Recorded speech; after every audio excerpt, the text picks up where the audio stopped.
Good morning friends and good morning students. आज हम लोग टीचर का चैप्टर ही पढ़ेंगे क्योंकि वो अभी पूरा कंप्लीट नहीं हुआ है ना। ये हम लोग 2000 वाले रैखिक समीकरण का बर्ड प्रॉब्लम का मैथ बना रहे थे और उस दिन हम लोग 3.3 का है ना तीसरा क्वेश्चन का फर्स्ट बना चुके थे और आज हम लोग सेकेंड क्वेश्चन को बनाएंगे। सेकेंड क्वेश्चन आपके सामने बोर्ड पर लिखा हुआ है ना। देखिए क्या लिखा हुआ है, दो संपूरक कोणों में बड़ा कोण छोटे कोण से 18 डिग्री अधिक है। दो संपूरक कोण में बड़ा कोण छोटे कोण से 18 डिग्री अधिक है तो उन्हें ज्ञात करें। तो संपूरक कोण और पूरक कोण की बात है, इसके बारे में जानना है। तो संपूरक युग्म बराबर होता है 180 डिग्री। यानी संपूरक युग्म जो होता है दो कोण का योगफल होता है। कितने कोण का योगफल होता है? दो कोण का योगफल होता है। यानी दो कोण को जोड़ने पर यदि 180 आता है वह युग्म को संपूरक युग्म कहा जाता है। क्या कहा जाता है? यानी अगर एक कोण दिया जाता है और उसके अगला संपूरक आपसे पूछेगा तो 180 में से घटाकर जो बचेगा वो संपूरक कोण कहलाएगा। जैसे अगर पूछेगा 85 डिग्री का संपूरक कोण बताएं, 85 डिग्री का संपूरक, तो यहाँ संपूरक कह रहा है ना, तो संपूरक आएगा तो 180 में से इसको घटा देना और घटाकर जो आएगा संपूरक हो। अब कर देगा 130 डिग्री का संपूरक, 130 का संपूरक, तो 180 में से कितना घटा देंगे? 130। यानी कि जिसका संपूरक पूछेगा है ना, तो 180 में से जो दिया हुआ कोण है उसको माइनस कर देना, तो संपूरक निकल जाएगा। और जो निकलेगा मान और दिया हुआ जो कोण है दोनों को जब फिर से जोड़ेंगे तो 180 प्राप्त हो जाएगा, है ना। इसलिए ध्यान देना है। संपूरक आएगा तो दो कोण का युग्म होता है 180 डिग्री। उसी प्रकार से पूरक भी होता है। पूरक का जो युग्म होता है 90 का होता है। संपूरक आएगा तो 180 याद रखना है और पूरक सिर्फ आएगा तो 90 याद रखना है। जैसे 180 के लिए होता है माइनस करके निकाला जाता है, उसी प्रकार से पूरक में 90 से माइनस करके निकाला जाता है। तो यार दो संपूरक कोण में बड़ा कोण छोटे कोण से 18 दो कोण होता है ना। तो माना कि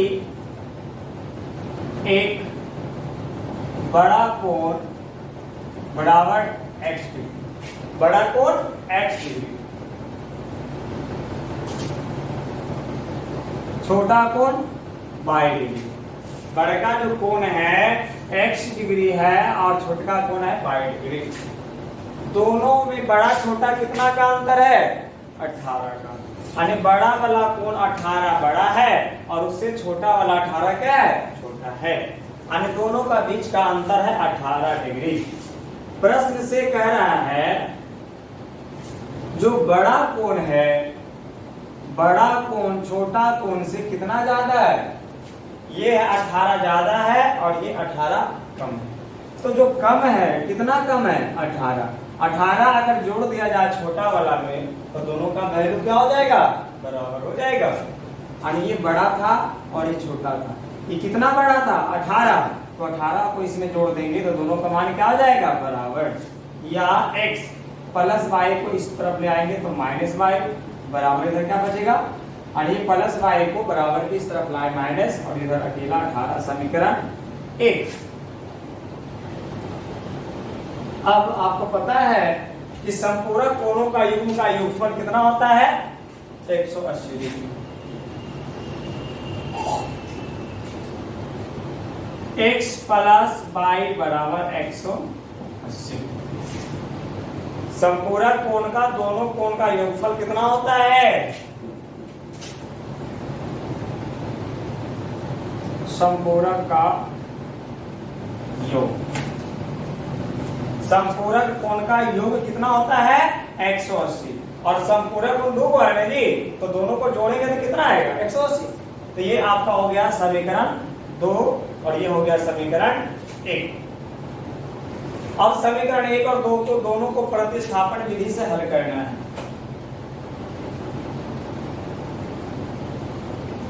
प्रतिस्थापन विधि से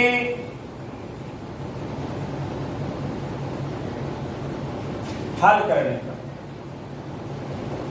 प्रतिस्थापन विधि से हल करने पर आइए, जब प्रतिस्थापन से हल करेंगे तो आप लोग प्रोसेस तो मालूम है कि सबसे पहले कोई एक समीकरण को हम लोग लेते हैं। तो आइए समीकरण 1 से चलते हैं। समीकरण 1 है x माइनस वाई बराबर 18। हम x को रोकते हैं, y उस तरफ जाएगा, माइनस वाई प्लस वाई, यानी कि आपका x बराबर 18 प्लस वाई, ये समीकरण क्या हो जाएगा? समीकरण 1 2 3। यहां से x का मान निकल चुका है। अब ये x का मान जो निकला है समीकरण 2 में रख दीजिए।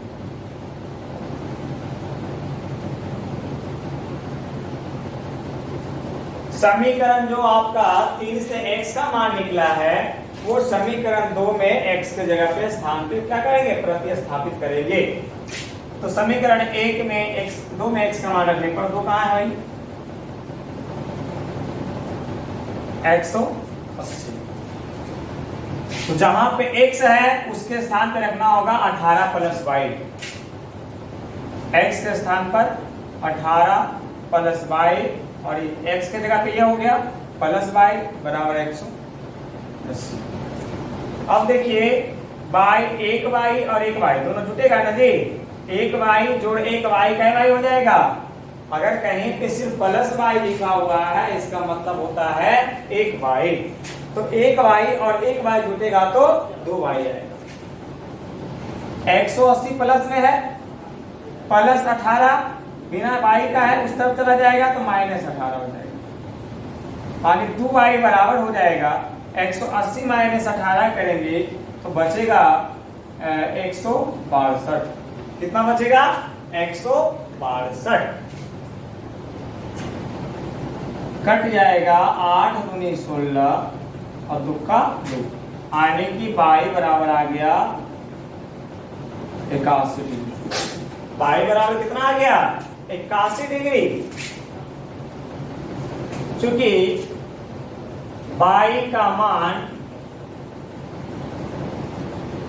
समीकरण 3 में रखिएगा। अब फिर से y का जो मान निकला 81 वो समीकरण 3 में रखेंगे। समीकरण 3 में, तो समीकरण 3 यहां है, x बराबर 18 प्लस वाई, या x बराबर 18 प्लस वाई। तो y नहीं देकर y की जगह पे उसका मान 81 रखेंगे। तो x बराबर क्या हो जाएगा? 8 1 9 8 1 9 99 डिग्री x का मान निकला। इसलिए बड़ा कोण बराबर x बराबर 99 डिग्री, छोटा कोण बराबर y बराबर 81 डिग्री। ये दोनों आपका आंसर निकला। देख लिए, पहले कह रहा था दो समपूरक कोण है ना, मैं बड़ा कोण छोटा कोण से 18 अधिक है, तो दो कोण मैंने मान लिया, एक छोटा एक बड़ा, दोनों का अंतर है ना, बड़ा वाला ये छोटा वाला में 18 का बड़ा छोटा है, तो छोटा वाला में 18 जोड़ देंगे तो दोनों बराबर हो गया, और प्लस वाई को इस तरफ ऐसे भी कर सकते हो, बड़ा कोण माइनस छोटा कोण बराबर 18 डिग्री। तो समीकरण 1। और आप पहले से जानते हैं कि दो समपूरक कोण का योगफल हमेशा 180 होता है। ये समीकरण 2 हो गया। प्रतिस्थापन से हल किए, समीकरण 1 से समीकरण 3 निकालते हैं। 2 में x का मान या y का मान जो भी आता रखते हैं हम समीकरण 3 में, फिर उसका मान पुट करते हैं, अगला जो आता है फिर उस तरह से दोनों का मान निकल जाता है। ठीक ना? तो ये हो गया एक क्वेश्चन बन गया, और ये तीसरा का दूसरा क्वेश्चन कंप्लीट हो गया। उधार लीजिए, ठीक है?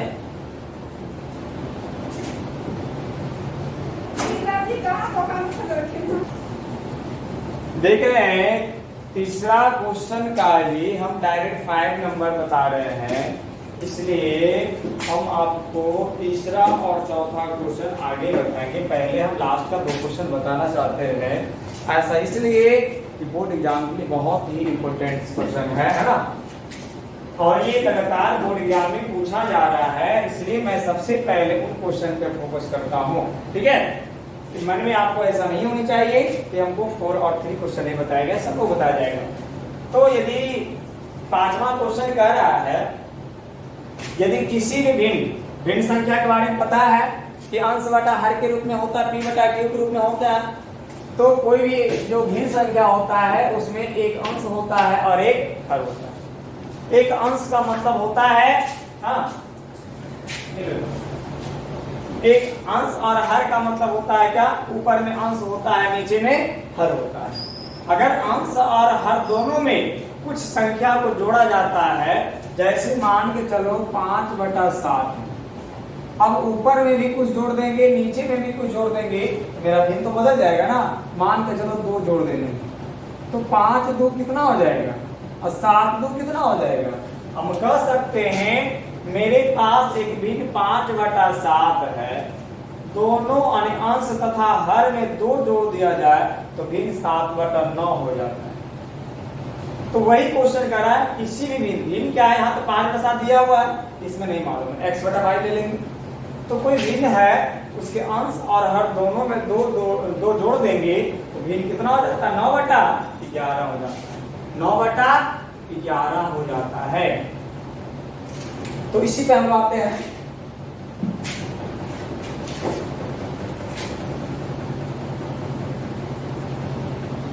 माना कि भिन्न संख्या बराबर x/y। मान लिया कि वह भिन्न संख्या क्या होगा, x/y।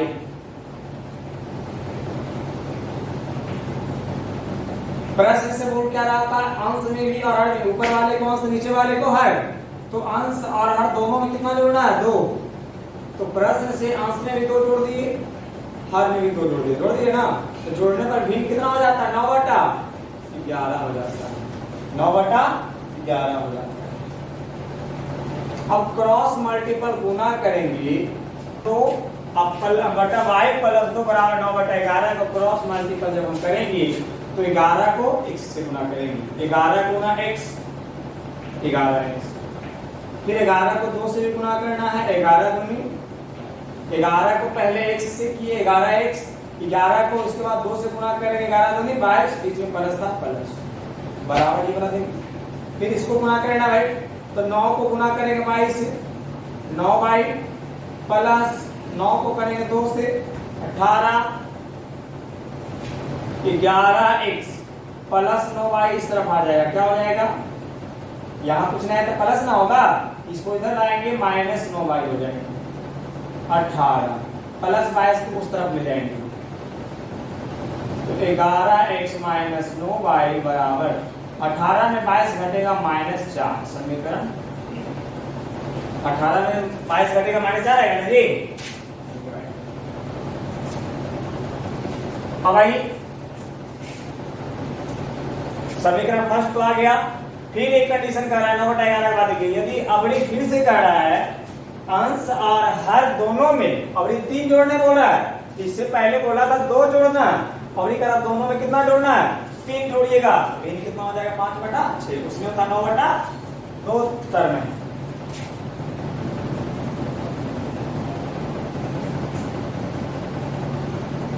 अब फिर से कह रहा प्रश्न से, है ना, x/y, x में भी 3 जोड़ना है और y में भी 3 जोड़ना है, x में भी जोड़ना और y में भी जोड़ना है, तो भिन्न कितना हो जाता है 5/6।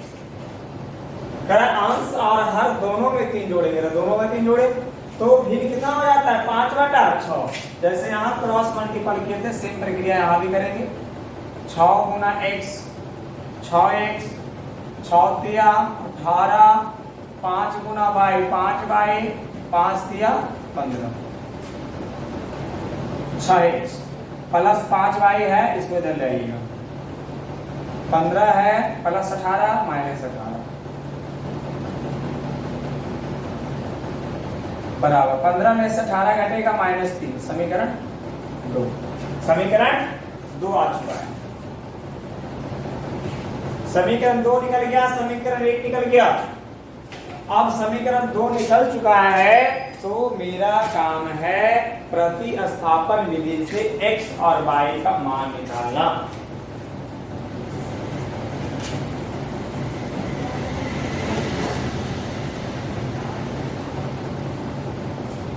प्रतिस्थापन विधि से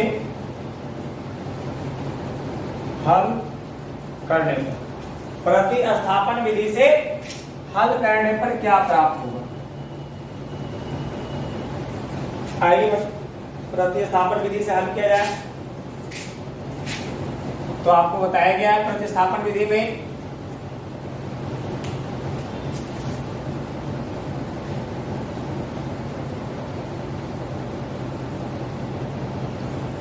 तो प्रतिस्थापन विधि में सबसे पहले समीकरण या फर्स्ट या सेकंड से चला जाता है। हम समीकरण फर्स्ट से ही करते हैं। समीकरण 1 11x माइनस 9y बराबर -4, 11x माइनस 9y बराबर 4 -4, या 11x equal to -4 minus 9y उस तरफ जाएगा प्लस 9y। बताया गया था ना, किसी एक जाति को रोकना है और एक को दूसरे साइड भेज देना है। तो हम x वाले को रोक लिए, y वाले को उस तरफ कर दिए। ये भी बताया गया था कि x के साथ कोई संख्या नहीं होना चाहिए, अर्थात स्वतंत्र अकेला होना चाहिए। यहाँ पे 11 साथ में इसको हटाना है, तो x बराबर क्या होगा? -4 प्लस 9y बटा 11 गुना वाला कहाँ भागा में। ये समीकरण क्या निकल गया? 3 निकल गया। समीकरण 3 निकल गया। और समीकरण 3 निकल गया तो आपको इसके बाद क्या करते हैं, याद है ना कि 3 में जो x या y का मान निकलता है उसको समीकरण 1 या 2 में स्थापित करते हैं। अगर 1 से चले हो, पहले अगर 1 से चलते हैं तो 3 निकलता है तो उसका मान 2 में रखते हैं। अगर पहले 2 से यहाँ चलेंगे और जो 3 निकलेगा उसका मान 1 में रखते हैं। इसलिए आपको ध्यान देना है, ठीक है। अब कह रहा है यहाँ x बराबर इतना जो मान आया उसको समीकरण 2 में रखिएगा। समीकरण 2 में x का मान रखने पर, कह रहा है समीकरण 2 में x का मान रखने पर, समीकरण 2 6x माइनस 5y बराबर -3 है। 6x माइनस 5y बराबर -3 है।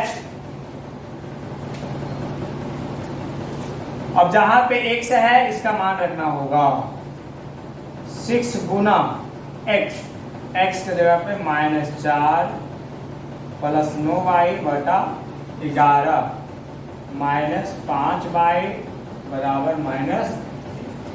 कैलकुलेशन थोड़ा लंबी होगी बट हार्ड नहीं है। पहले इतना उतार लीजिए आराम से ना, करिए, कोई बात नहीं, थोड़ा थोड़ा आराम से पढ़ना है।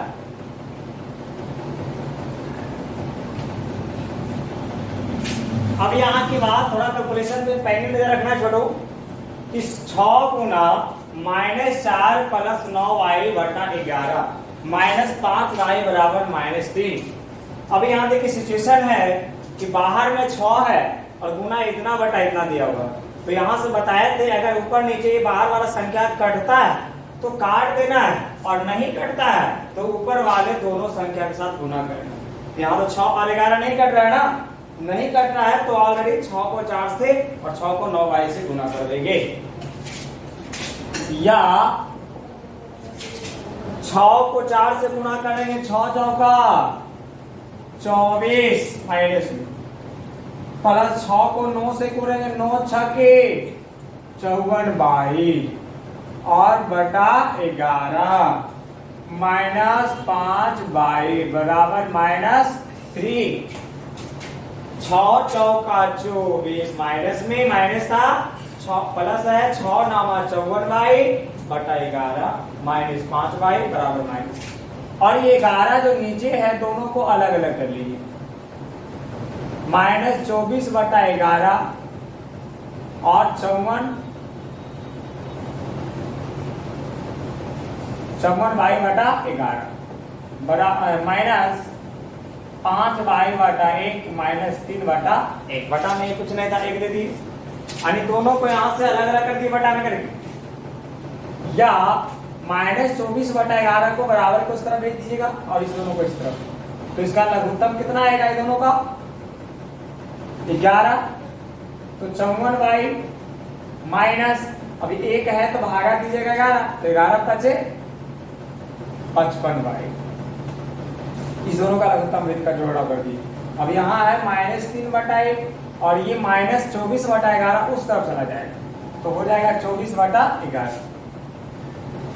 तो ये 54y में 55y घट जाएगा, 54 में से 55 -1, तो 54y में से अगर 3y में से 4y को घटाइएगा तो क्या मिलेगा?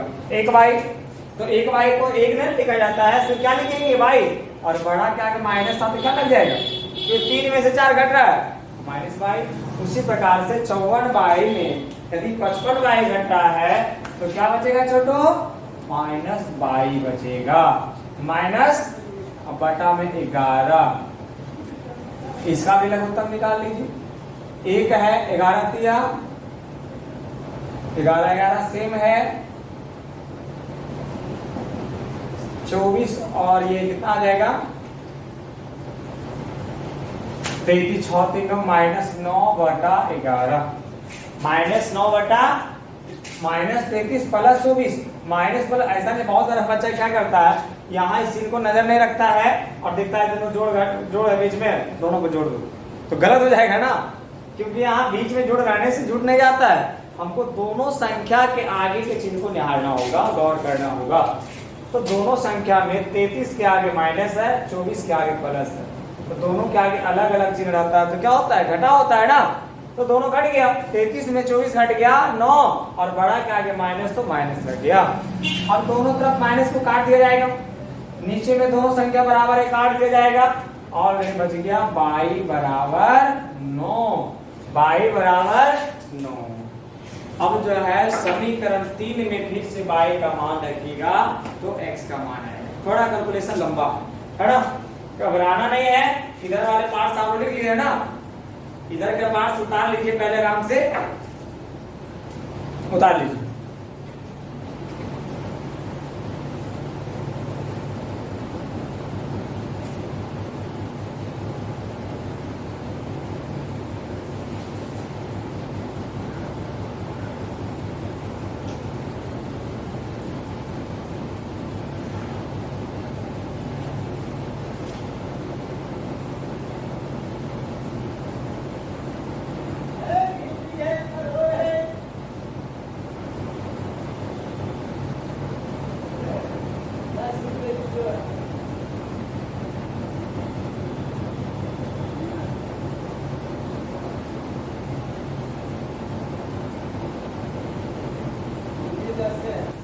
अब थोड़ा सा इसमें और बच गया है, y का मान निकल चुका है 9, है ना।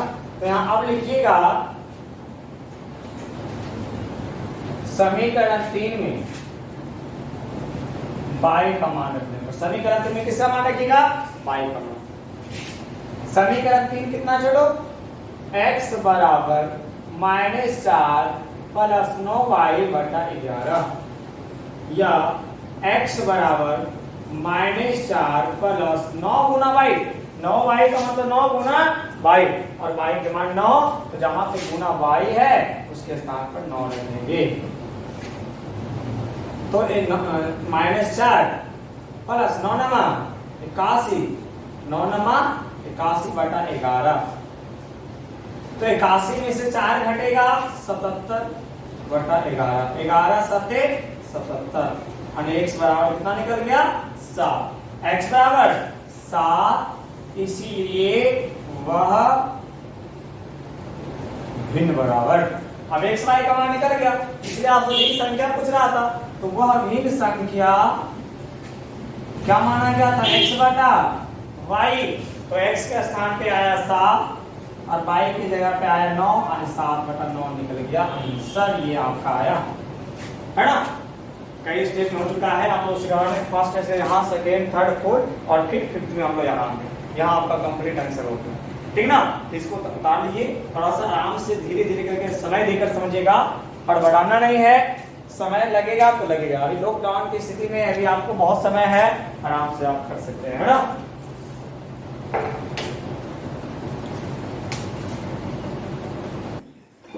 अभ्यास के लिए आप लोग को कुछ प्रश्न दिए जा रहे हैं, है ना। जो जो चैप्टर्स पढ़ाई हुई है, जो जो मैथ बताया गया है, उसका आप लोग तैयारियां कर रहे होंगे, तो उसी के लिए अभ्यास के लिए कुछ क्वेश्चन फिर से पुनः शेयर करते हैं। आप लोग उसे घर में आराम से समझ समझ कर बनाइएगा।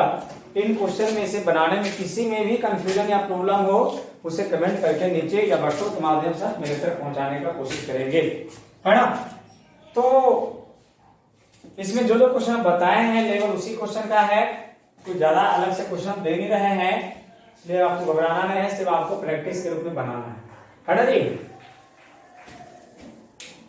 तो इसमें फर्स्ट क्वेश्चन है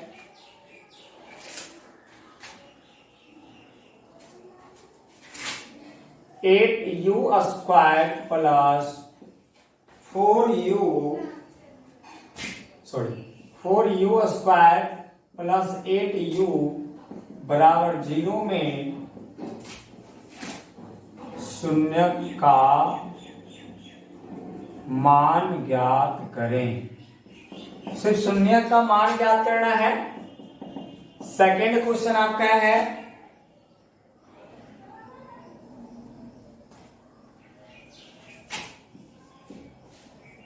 टी स्क्वायर माइनस 15 बराबर 0 हो, टी स्क्वायर माइनस 15 का गुणनखंड ज्ञात करें। क्या करना है? गुणनखंड ज्ञात करना है। क्वेश्चन जो भी है थोड़ा सोच समझ कर बनाइएगा, मैडम।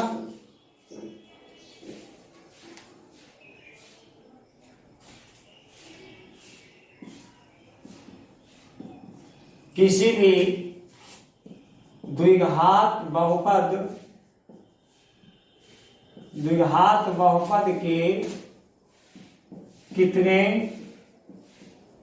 शून्यक होते हैं? शून्यक होते हैं।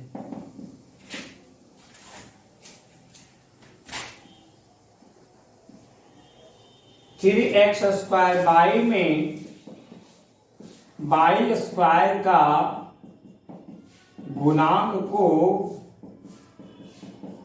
बताएं। इसमें 3x स्क्वायर बाई में बाई स्क्वायर का गुणांक को बताना है। Question number 5,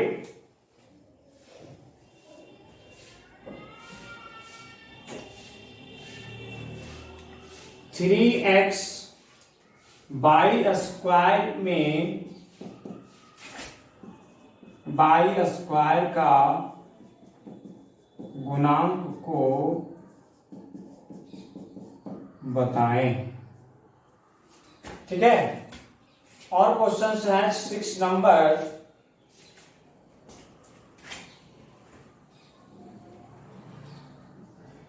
three x plus 5y बराबर 7, 9x minus 15y is equal to 8। तो बताएं कि युग्म संपाती है, समांतर या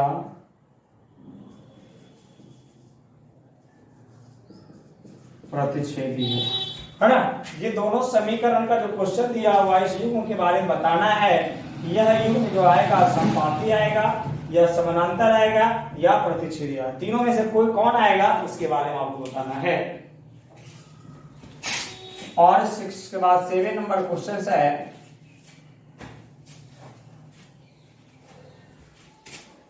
टू एक्स स्क्वायर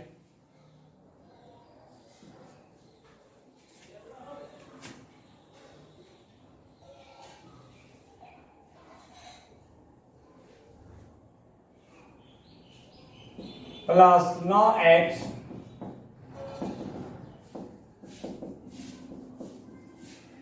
गुणनखंड करें। 2x² + 9x + 7 = 0 का गुणनखंड ज्ञात करना है।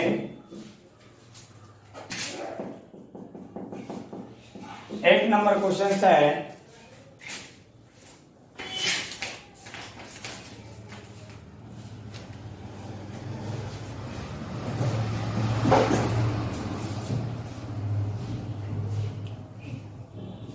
3x + 4y = 10 और एक समीकरण है 2x - 2y = 2 को विलोपन विधि से हल करें। विलोपन विधि से हल करें। 9 नंबर क्वेश्चन है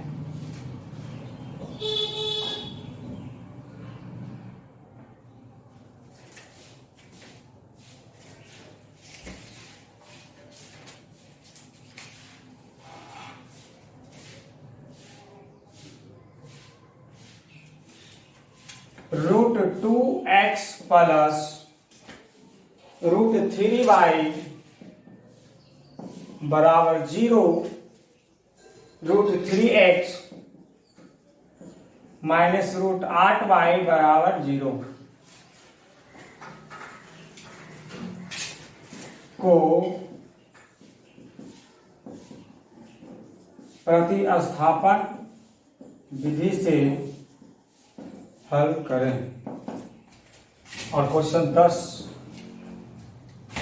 10 है